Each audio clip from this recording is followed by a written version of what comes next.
Okay, Hare Krishna. Welcome to the session on Bhagavad Gita, Chapter 3, Karma Yoga. In the last class, we stopped at 3.7 and 8. So we'll continue from there. But before that, we'll do a quick recap of what we have discussed.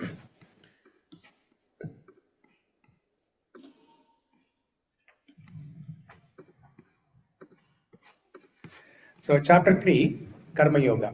In Chapter 2, Krishna has given Atma Jnana to Arjuna. We are not this body, but we are this soul. The soul is eternal, but the body, material body, is temporary. But it is one thing to know that we are not the body, but we are the soul. But it's another thing to act on that knowledge. So right now we are only acting on bodily platform. We are not acting on soul platform. So having the theoretical knowledge that we are not the body, but we are the soul, that's one thing. But we also need to get the wisdom. We need to get some realization, practical realization, so that we can start acting on the soul platform, on the Atma platform. So for that, we need to do some action. We need to do some practicals. Just like in the colleges, we have theory and practicals.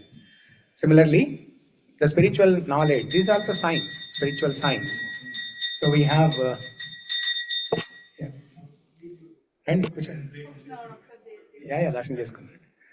So we are, we need to do some action so that we can get some practical realization, the wisdom. So there is Jnana and Vijnana. Jnana is theoretical knowledge and Vijnana is the practical knowledge. So Krishna starts giving knowledge about Karma Yoga. So in the beginning of, in the end of second chapter, when Krishna said, Durena Hyavaram Karma Buddhi Yoga Vyavastitaha. So Arjuna understood that Durena Hyavaram Karma Buddhi Yoga Vyavastitaha. That means he understood that he has to abandon all abominable actions like killing and all, and then just be situated in knowledge. Be situated in cultivating knowledge. That was his understanding. But according to Krishna, or in Krishna's perspective, killing is a bona fide action. Killing is a bona fide action. Violence. Killing is nothing but violence, right? In general, in Shastra, violence is not recommended. Shastra always tells non-violence, ahimsa, right?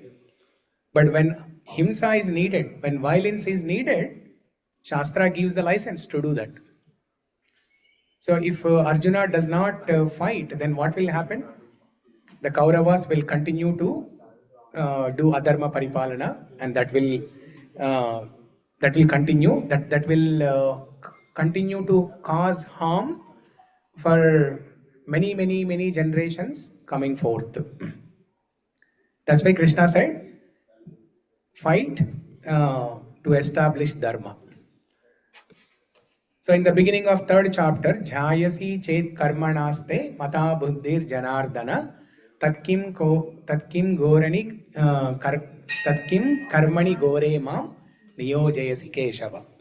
Arjuna asks a question. Oh Krishna, you asked me to be situated in knowledge, but now why are you engaging me in this ghastly warfare? So Arjuna could not understand this equivocal instruction. These two are confusing to Arjuna. On one side, Krishna is asking to cultivate knowledge. On the other side, Krishna is asking Arjuna to fight.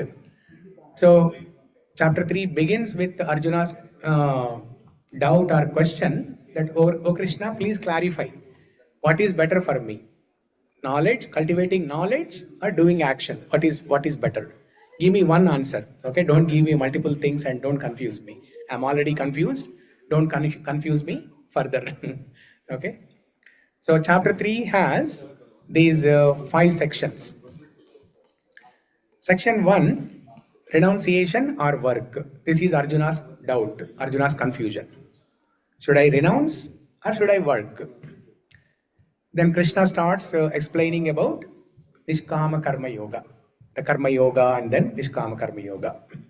Krishna explains the different ladders of karma, Karma Yoga, starting with Karma Kanda, Karma Yoga, Nishkama Karma Yoga, and then Bhakti Yoga. Krishna will explain in later chapters.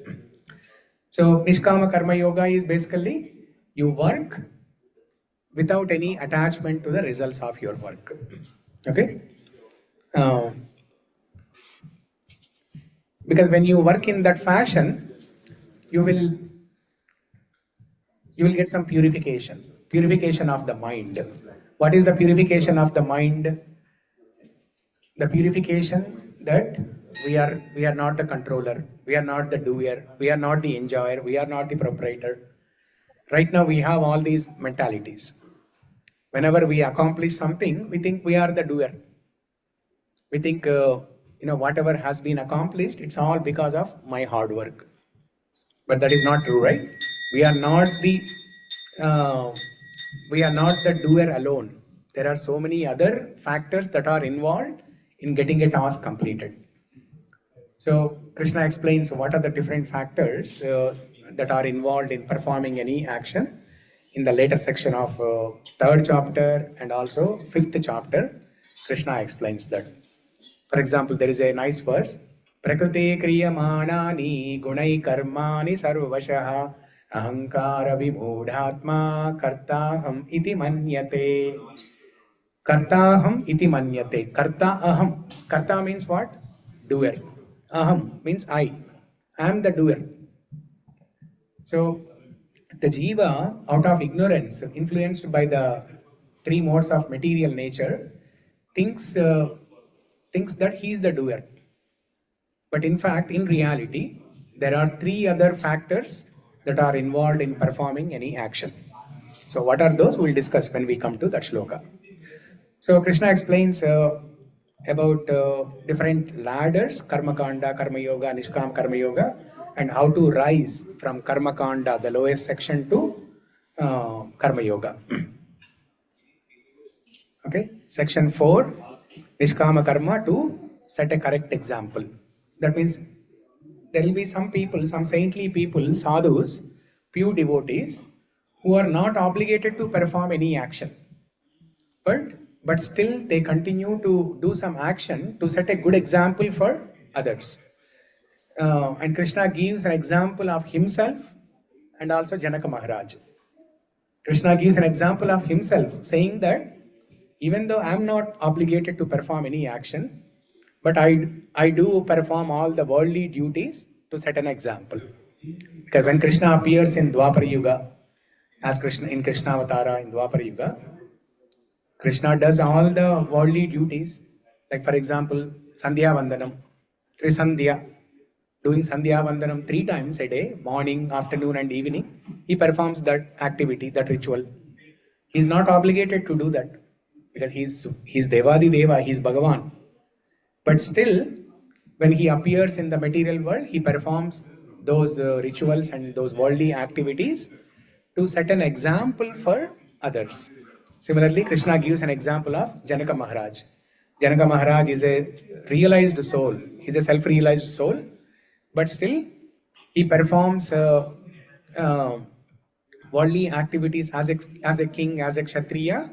He rules the kingdom and he performs all worldly activities to set an example. In fact, in those days, in the ancient times, there used to be kings who are also saintly people. Raja Rishi. They are called as Raja Rishi. Raja plus Rishi. Saintly kings. If the king is educated with the spiritual science, then the entire kingdom, all the people in the kingdom will also behave nicely. But if the king itself is not educated, then the entire Yada Raja Tada Praja, right? And that is what we are seeing in today's society. Right? That the leader is not educated at all. Forget about spiritual science. They are not even educated actually. We see many politicians. If you ask them to sign, they will sign like this. They don't even know how to sign their name. They sign like this. with a thumb impression. Now, what can we expect from such people, from such leaders? So we need Raja Rishis. Like Modi. Modi is a good example for Raja Rishi. Beware of lust and anger. And the last section of third chapter is Krishna explains about how to control lust and anger. Okay.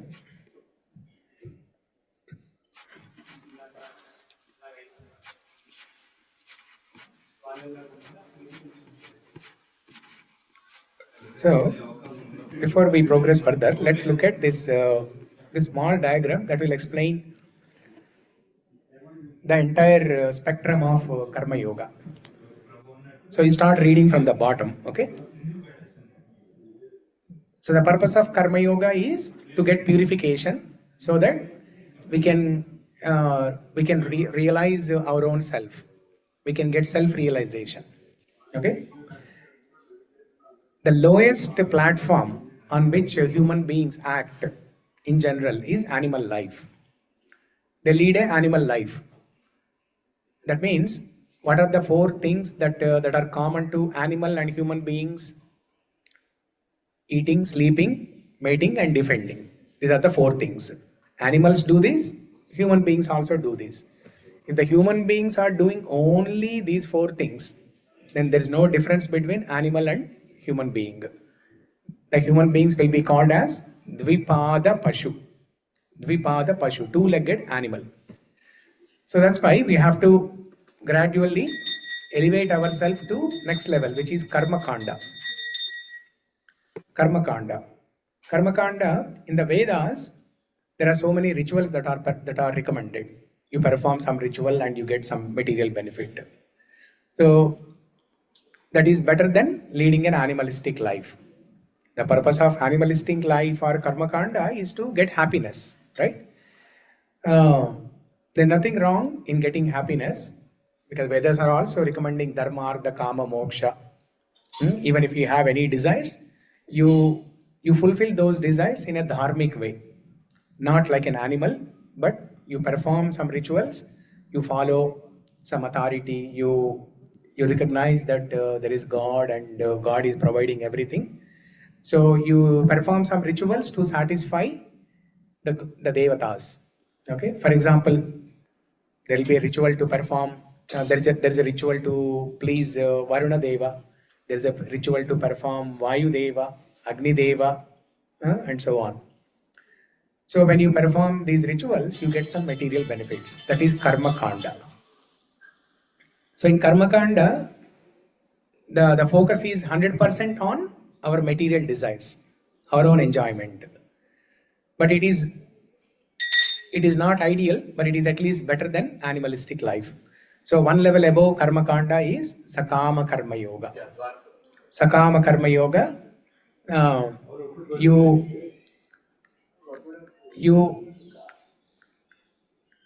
you have some desires for your own self, and you are sacrificing the results of you are sacrificing some results of your work to God. So it's a mixed yoga. Karma Kanda plus Sakama Karma Yoga. So in Sakama Karma Yoga, you have some desire for yourself, and you are renouncing some of your desires, and you are sacrificing results of your work, some of your work, to God.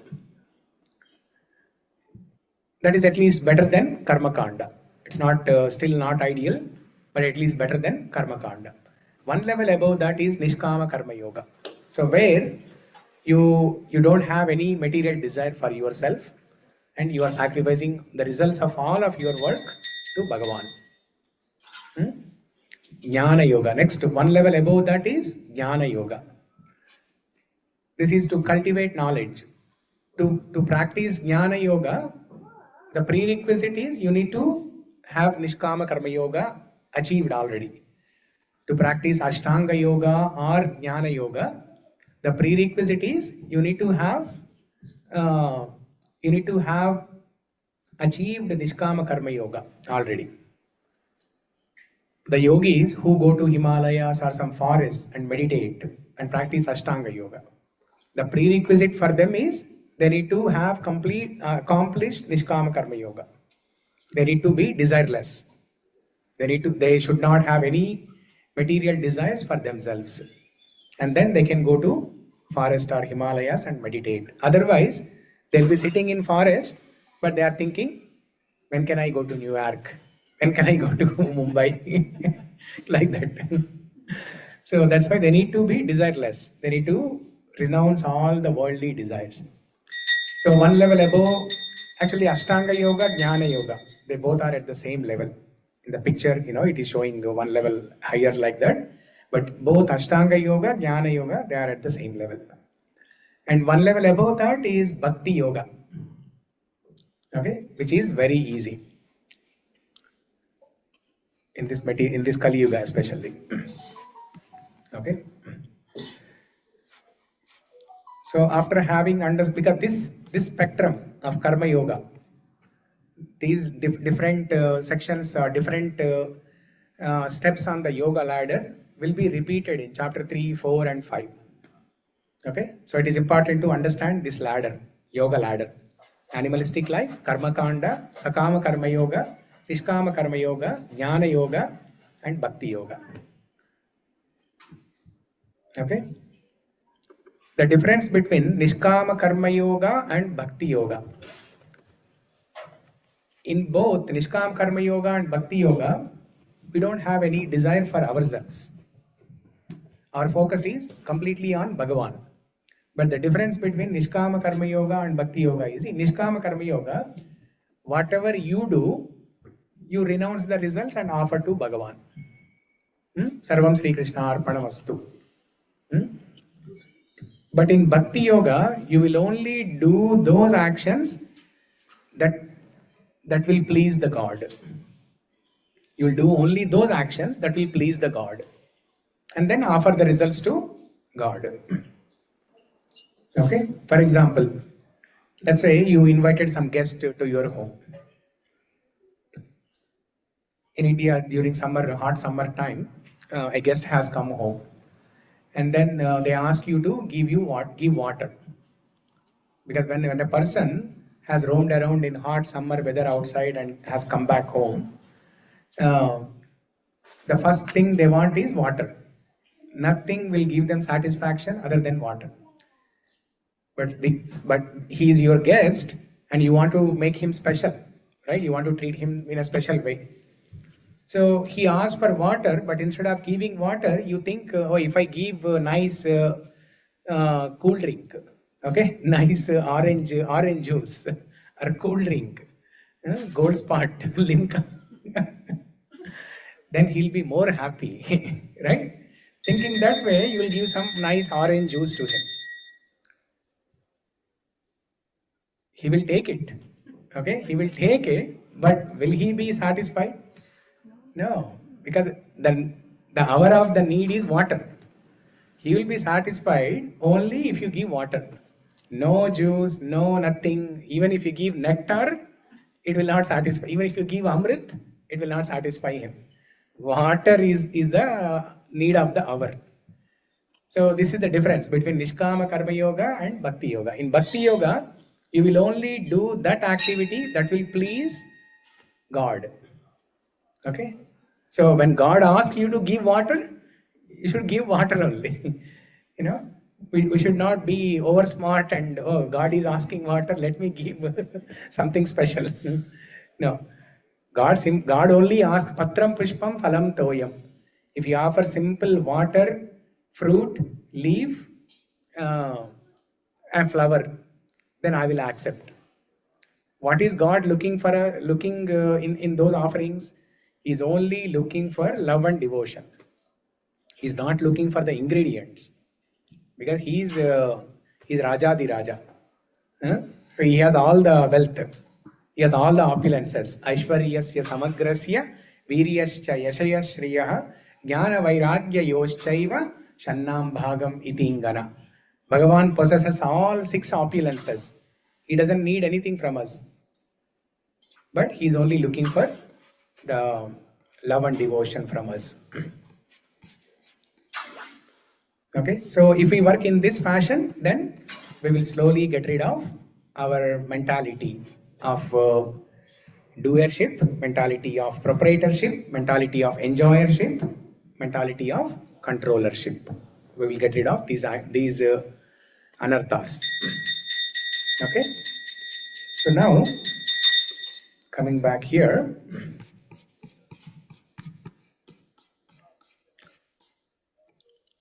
starting from Shloka number 9, Krishna introduces a beautiful concept. This concept is called cycle of sacrifices. Cycle of sacrifices. Yajna, the cycle of yajna. So we'll see what is yajna and what is this cycle of yajna. So let's start reading this shloka, shloka number 9. Come, join here. Take darshan and join here. Okay. Bhagavad Gita, chapter 3, shloka number 9. यज्ञार्थात् कर्मणोऽन्यत्र लोकोऽयं कर्म बन्धनः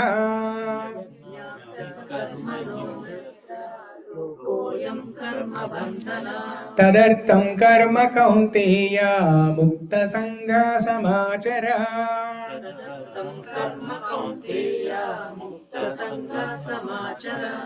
We'll do 3 times. Yajñartat karmanonyatra lokoyam karma bandhanah.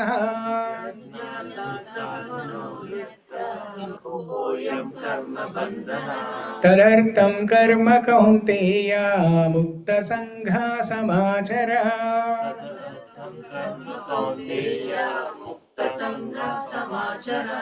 Yajñartat karmanonyatra lokoyam karma bandhanah.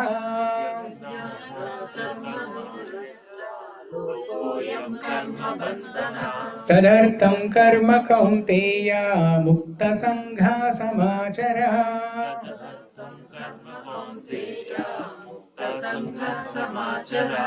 Yajna arthat, done only for the sake of yajna or Viṣṇu. Karmanaha, the work. Then work. Anyatra, otherwise. Loka, world. Ayam, this. Karma bandhanaha, bondage by work. Tat, of him. Artham, for the sake. Karma, work. Kaunteya, O son of Kunti. Mukta Sangha, liberated from association. Samachara, do perfectly.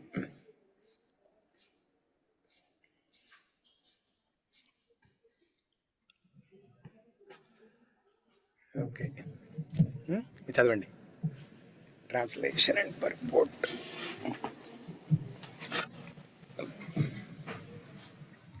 Translation. Work done as a sacrifice for Viṣṇu has to be performed. Otherwise, work causes bondage in this material world. Therefore, O son of Kunti, perform your prescribed duties for his satisfaction, and in that way you will always remain free from bondage. Yeah, purport. Since one has to work even for the simple maintenance of the body, the prescribed duties for a particular social position and quality are so made that that purpose can be fulfilled. Yajna means Lord Viṣṇu or sacrificial performances. All sacrificial performances also are meant for the satisfaction of Lord Viṣṇu.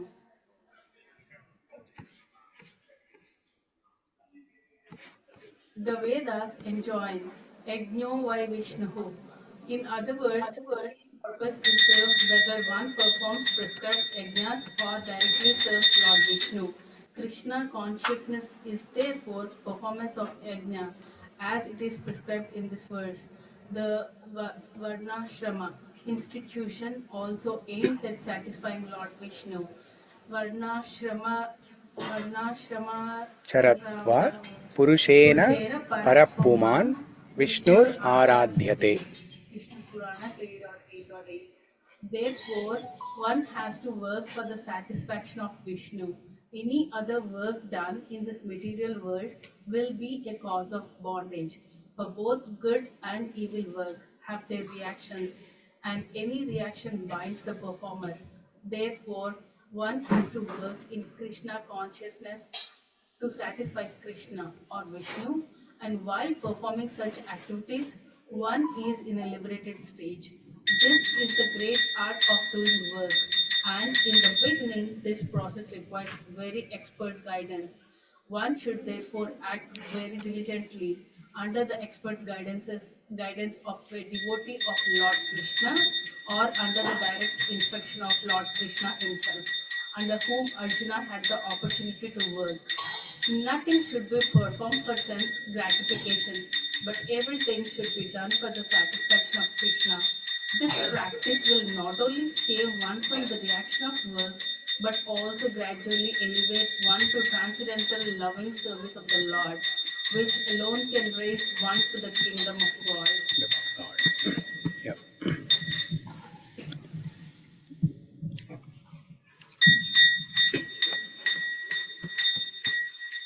So this is a very important verse. Yajñartat karmano nyatra lokoyam karma bandhanaha tadartam karma kaunteya mukta sangha samachara. So work has to be done as a matter of yajna, as a matter of sacrifice. Now yajna is one of the names of Viṣṇu. In Viṣṇu Sahasranama, there is a sloka. Yajna prut yajna krut yajni. Yajna. You remember that sloka? Yeah. I can't remember the entire sentence, but something like that. But something rings the bell. Yeah. Yeah. So one of the names of Viṣṇu is Yajna.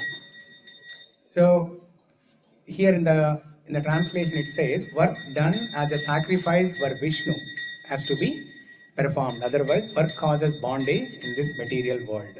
Therefore, O son of Kunti, perform your prescribed duties for his satisfaction, and in that way you will always remain free from bondage. So now whenever we say yajna, right, what do people think about it?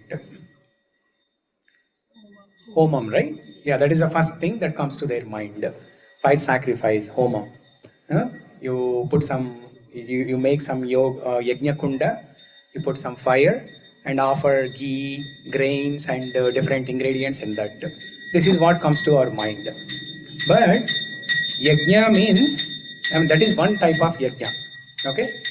But the yajna that Krishna is describing here, yajñartat karmano nyatra, the yajna Krishna is describing here is doing our prescribed duties and offering the result to Krishna, that is yajna. The English name for yajna is sacrifice. So that means we have to work and sacrifice our results to Krishna. By doing this, we will not be subject to the bondage caused by the reactions of the work. If we don't work if we don't work as a matter of yajna, if we work simply to please ourselves, to enjoy for ourselves, it will cause bondage. Whether it is good work or bad work, both will cause bondage. If you do good work, you will get some punya karma. If you do bad work, you will get some papa karma. For both, you have to take birth again to either enjoy or suffer from the results of it. But if we perform an action as a matter of yajna, as a matter of sacrifice to Viṣṇu, then there is no bondage. Okay? And nobody can avoid working, not even for a second. That we discussed in the last class 3 or 4 weeks ago. That even to maintain this body, we have to do so much of work.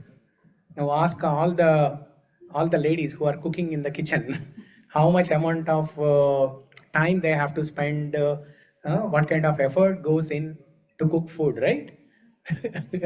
Now you are saying here all by yourself. Your parents are not here, so you know the hard work. So just to maintain the body, you have to work so hard. So there's no question of staying idle or remaining idle. You cannot artificially renounce everything and stay idle.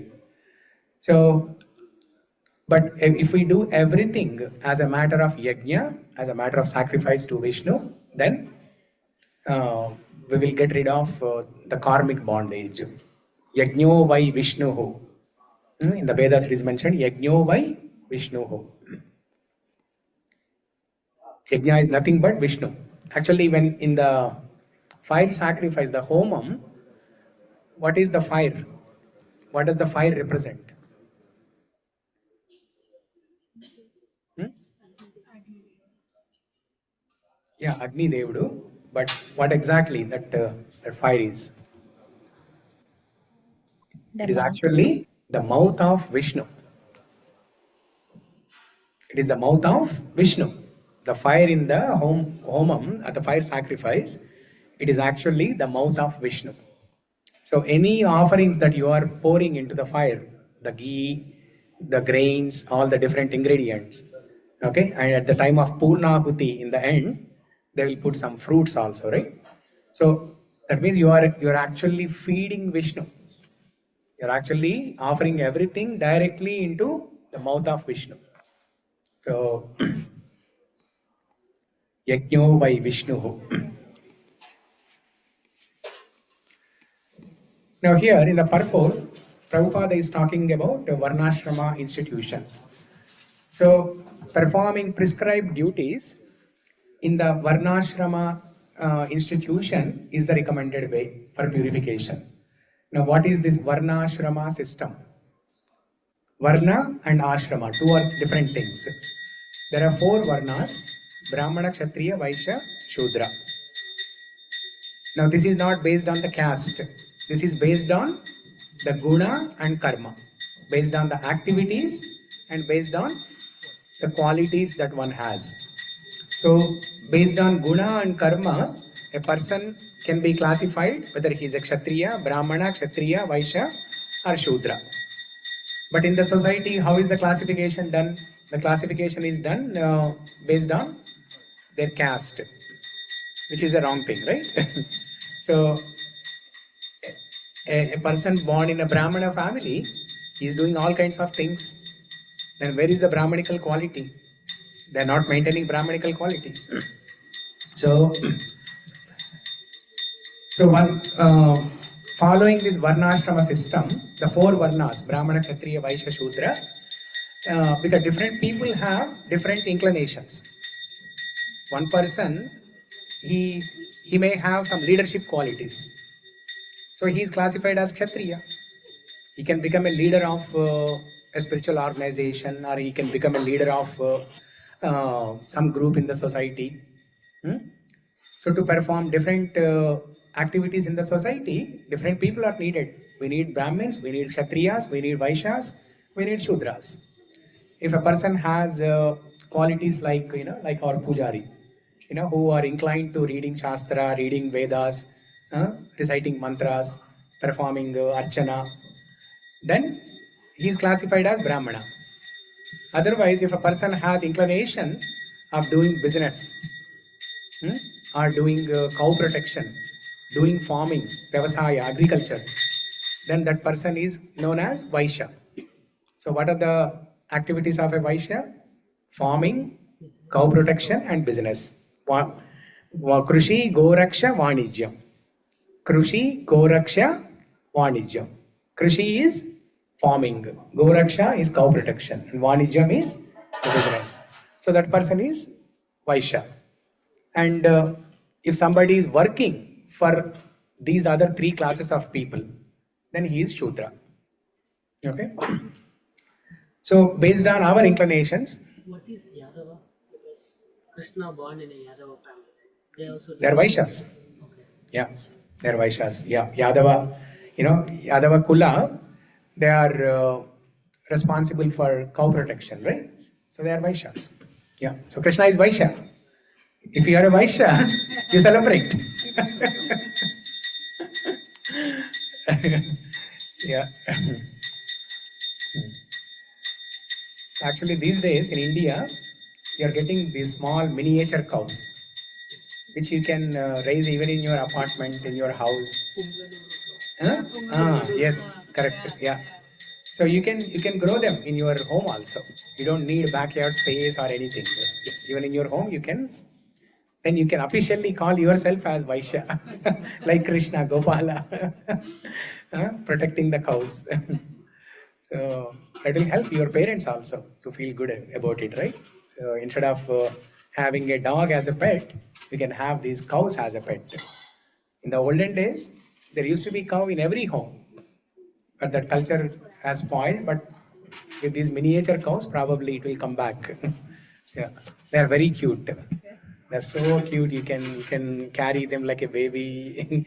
You can make them sit in your lap. Huh? You can make them sit in your car, take wherever you are going. It's I so think cute. there is one family in Andhra Pradesh, I think so. I saw a video a few days back, like where they grow all these like small cows Yes. at their house, and then people can come and visit like whenever they want, and then they can just put them. Yeah, and you can buy if you want. You Yeah, can buy yeah, also. yeah. Yeah. Okay. So, So Prabhuji? when he was living in Vrindavan, he was a Vaishya, but eventually when he moved out and in Mathura and Dwarka, he was the king. So he played the role of Kshatriya there. yeah, yeah. Then he's called as Kshatriya there. Yeah, and he's called as Kshatriya. That's why one of the reasons why Krishna never returned to Vrindavan. Okay, the Acharyas explained this. Before leaving from Vrindavan, what did Krishna say? I will come back. Right? I will come back to all the gopis, Gopa boys, Yashodamma, Nanda Maharaj, everybody, Radharani, everybody. Krishna said, I will come back. But he never returned. Why? After going to Mathura and Dwaraka, after leading a life of a king, now is it possible for a king to go back to the life of a cowherd boy? We have never seen, right? So that's why Krishna never. That is one reason why Krishna never returned back to Vrindavan. Acharyas give some commentary like that. Okay, there are multiple reasons. Krishna came back after 100 years. That is one commentary. And another commentary says Krishna never returned. And another commentary says Krishna never left Vrindavan actually. Okay, because there are two Krishnas.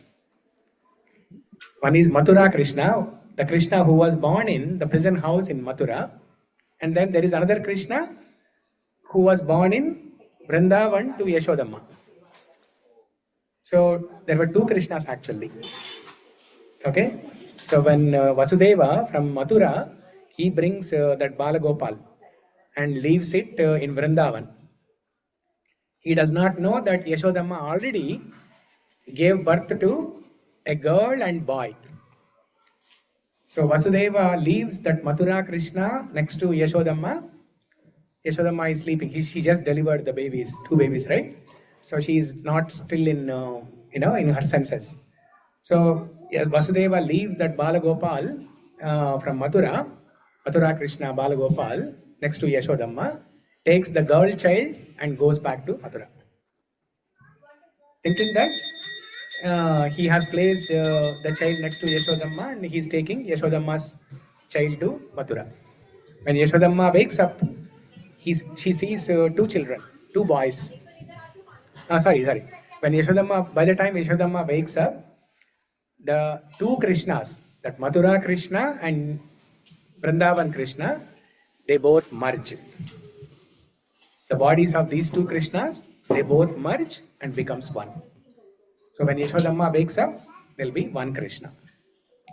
And when Krishna actually leaves Vrindavan, it is that Mathura Krishna who leaves Vrindavan, but Vrindavan Krishna never leaves Vrindavan.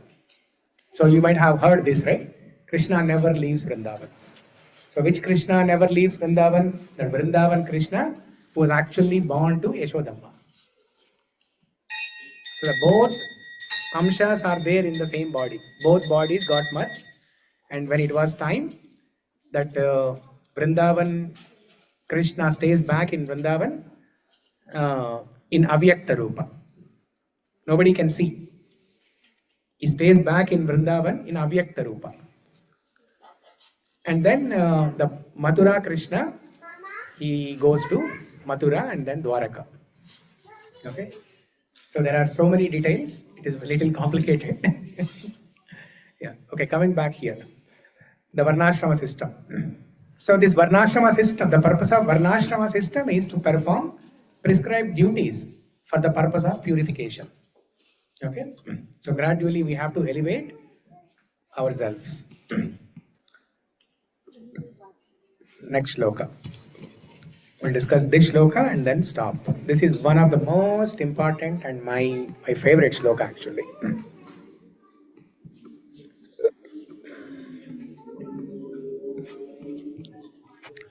Bhagavad Gita, chapter 3, shloka number 10.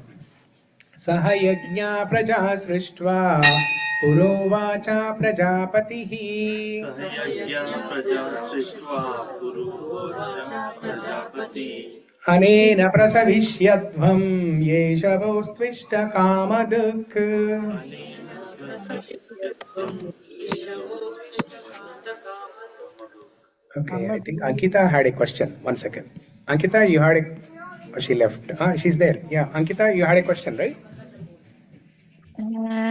Yeah, Prabhuji, but I forgot. You were discussing something and I was about to ask, and then we changed the topic. Okay. Okay. Yeah, if you remember, then you can ask me. Okay. So let's repeat the shloka again. Saha yajna praja srishtva purovacha prajapatihi. Sahayagya praja srishtva puruvacha prajapati. Anena prasavishyadvam yeshavostvishta kamaduk. सह यज्ञा प्रजा सृष्ट्वा पुरोवाच प्रजापतिः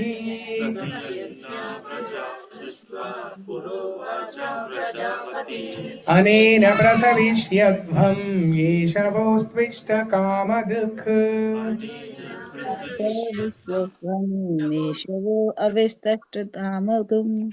Yeah.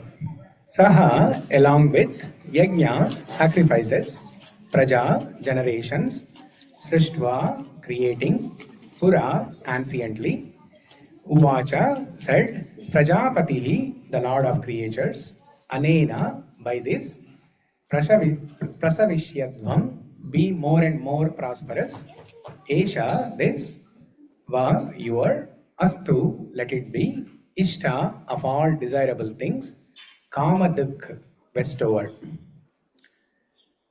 In the beginning of creation, the Lord of all creatures sent forth generations of men and demigods, along with sacrifices for Viṣṇu, and blessed them, saying, be thou happy by this yajna, sacrifice, because its performance will bestow upon you everything desirable for living happily and achieving liberation.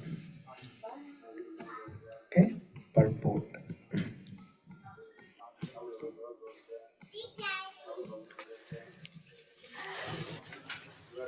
Okay.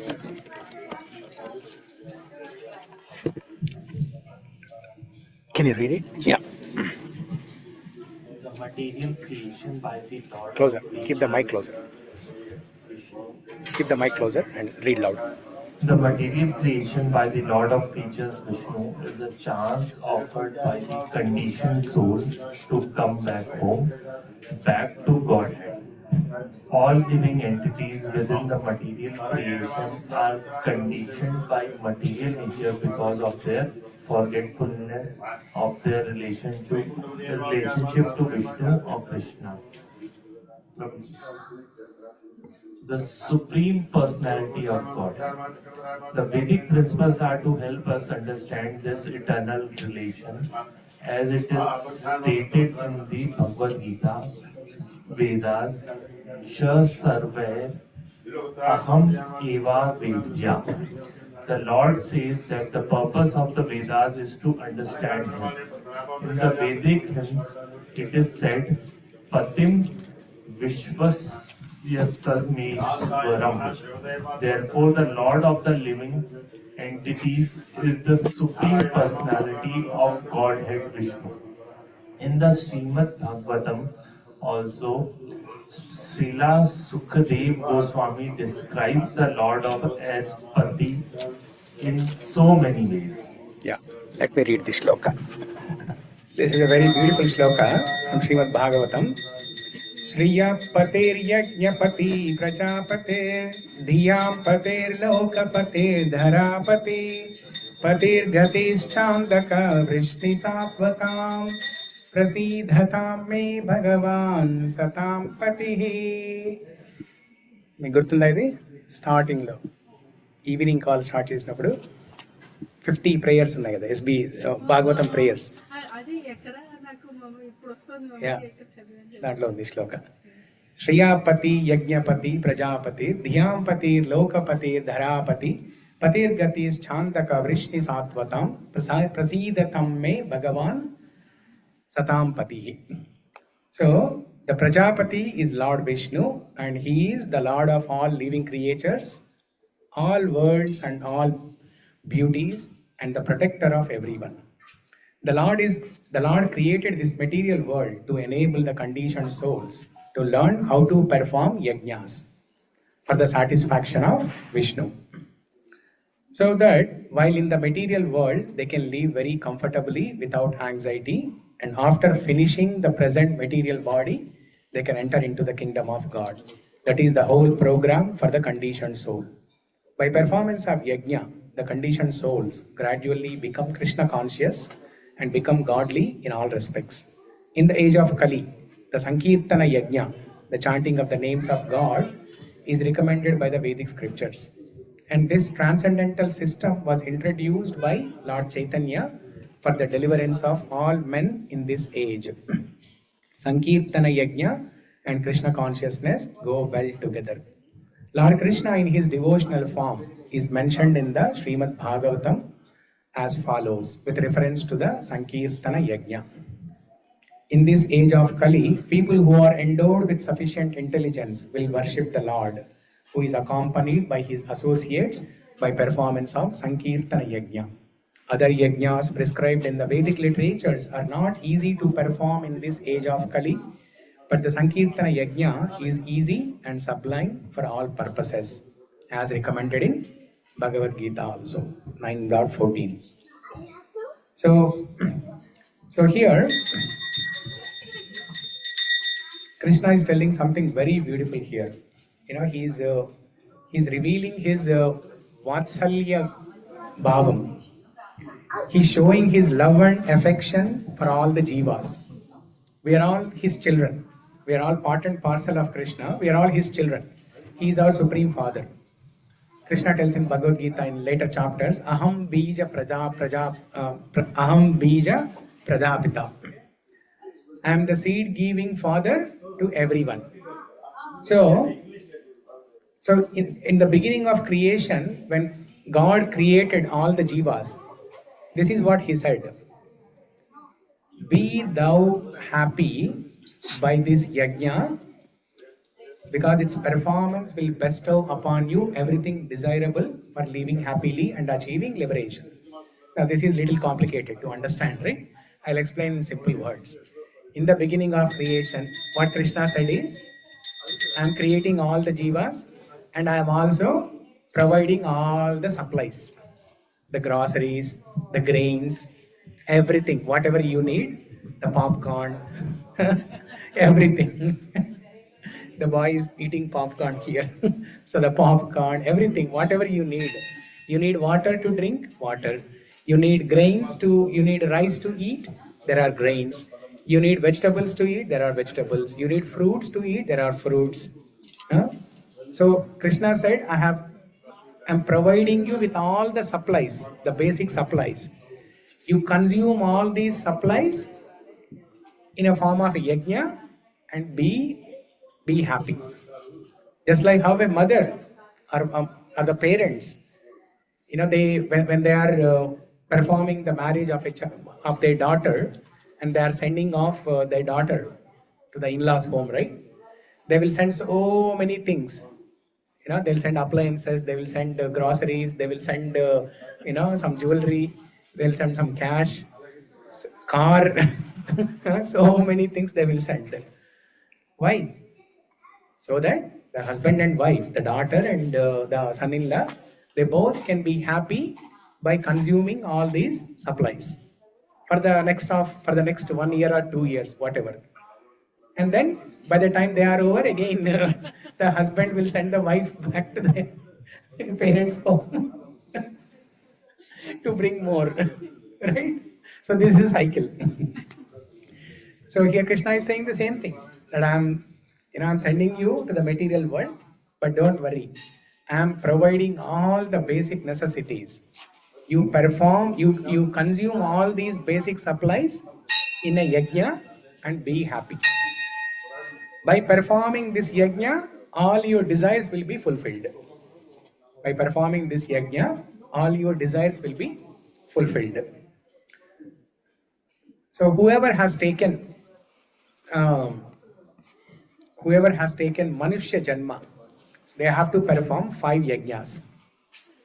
In their lifetime, they have to perform 5 yajnas. Do you all know about the 5 types of rinas that we have to fulfill? The debts, 5 types of debts that we have to fulfill. No? Pitra runa, Bhuta runa, Deva runa, and Pitra runa, Deva runa, Bhuta runa, Deva runa, fifth Matruna. one. Huh? Matruna. What is that? Mother. Matra runa. Yeah. It can be for father and mother both. Okay. So, who?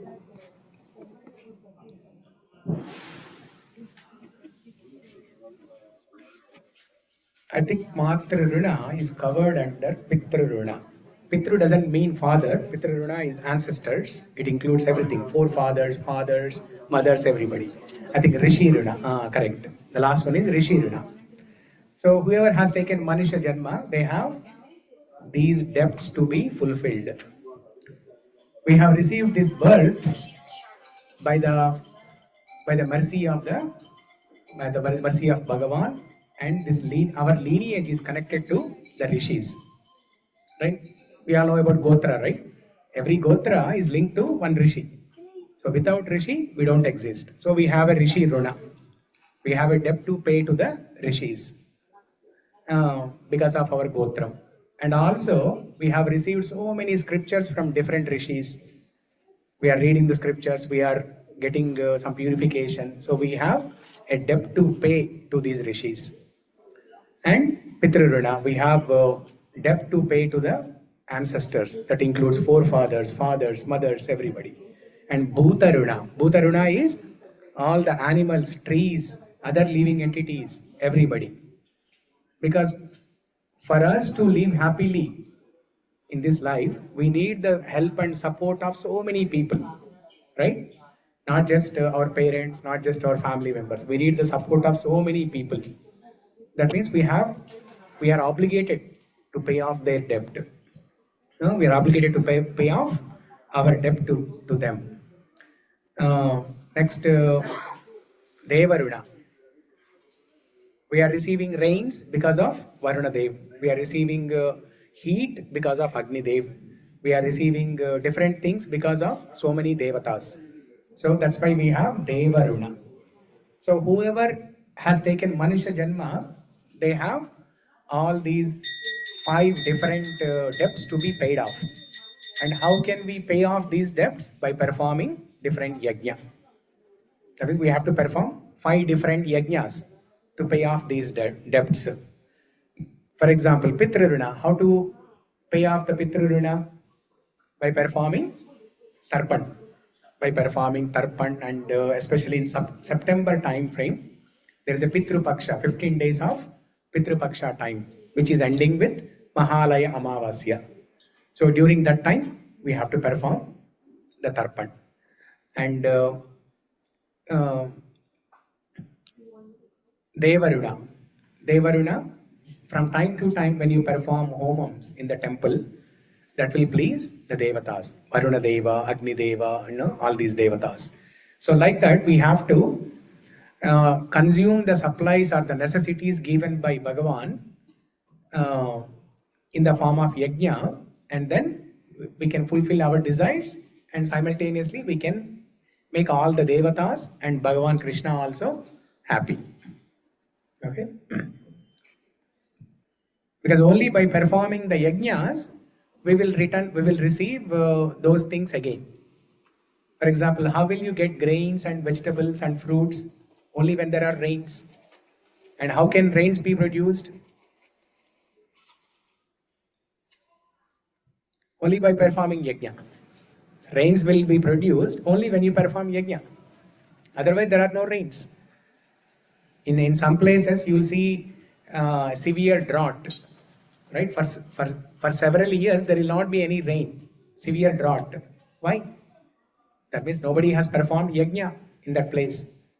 So the purpose of yajna is to produce rain, and rains will give grains. Grains will give life to the human beings.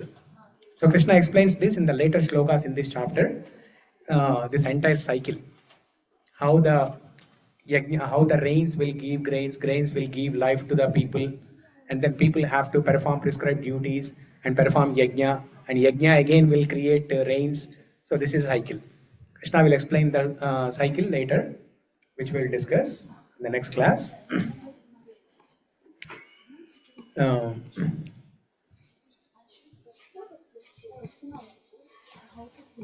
but one, which Runa? Rishi Runa. How to pay off Rishi Runa. The Rishis have written so many scriptures. So read them. Read the scriptures. Read Bhagavad Gita, Bhagavatam. For example, Bhagavad Gita, Bhagavatam. Bhagavad Gita is part of Mahabharata. So this Mahabharata and Bhagavatam written by Vyasadeva. So when you are reading and understanding and implementing in your life, you are paying off Rishi Rana. Yeah. And one last thing, as Prabhupada explains in this purport, right? There are so many different yajnas that we have discussed now. Five different types of yajnas, and then the 5 sacrifice yajna. But is it practical for everybody to do all these things? No, right? First of all, we don't know the process how to perform these yajnas, and there are no proper ingredients available. There is a contamination everywhere, there is a kalti everywhere. That's why Prabhupada writes in the purport that Sankirtana Yajna is the best yajna of all. Sankirtana Yajna is the best yajna of all. Nama Sankirtana, doing Nama Sankirtana is the best yajna of all. Especially for Kali Yuga, this is the method prescribed. Nama Sankirtanam Yasya Sarva Papa Pranashanam Pranamo Dukkha Shamanas Tam Namami Harim Param. This Nama Sankirtana alone can clear all your karmic reactions. This Nama Sankirtana alone can remove all your Papa Karma. So different yugas, different methods are described. Krite Yadhyayato Viṣṇu Tretayam Yajato Makai Dvapare Paricharyayam Kalau Tad Harikirtanat. Krite Yadhyayato Viṣṇu. In Krita Yuga, the recommended method was meditation. Meditation on Viṣṇu. Tretayam Yajato Makai. Treta Yuga, performance of yajnas. Dvapare Paricharyayam. In Dvapara Yuga, deity worship, opulent deity worship. And in Kali Yuga, Kalau Tat Hari Kirtanat. The prescribed method for Kali Yuga is Hari Kirtana, Sankirtana. So, okay. Any questions before we conclude? Questions, comments, reflections?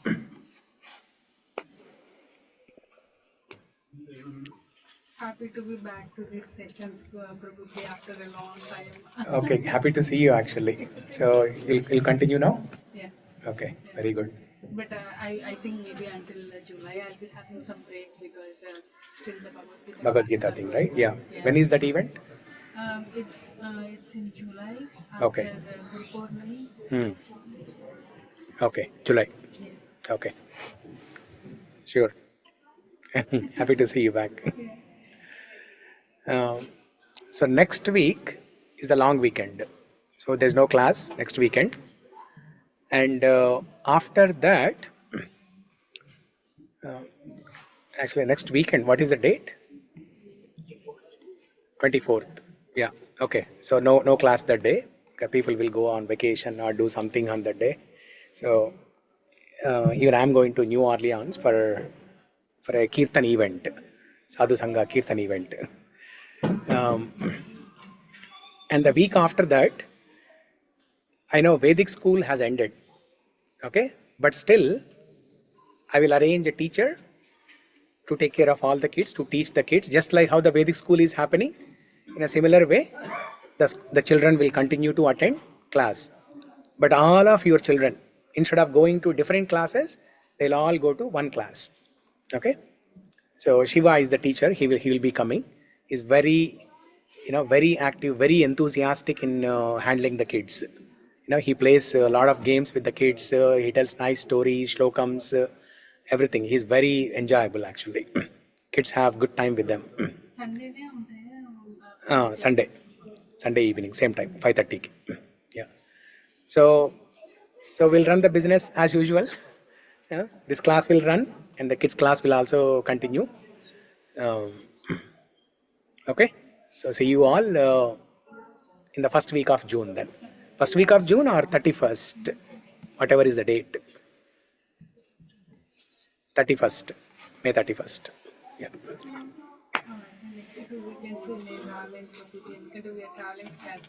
Traveling. Okay. Yeah. Sure. Yeah. We'll see you whenever you are able to come. Yeah. Okay. Okay. Thank you everyone for joining. Hare Krishna. Grantaraj Srimad Bhagavad Gita ki jai. Srila Prabhupada ki jai. Yeah. Thank you. Thank you, Prabhuji. Hare Krishna. Thank you. Hare Krishna.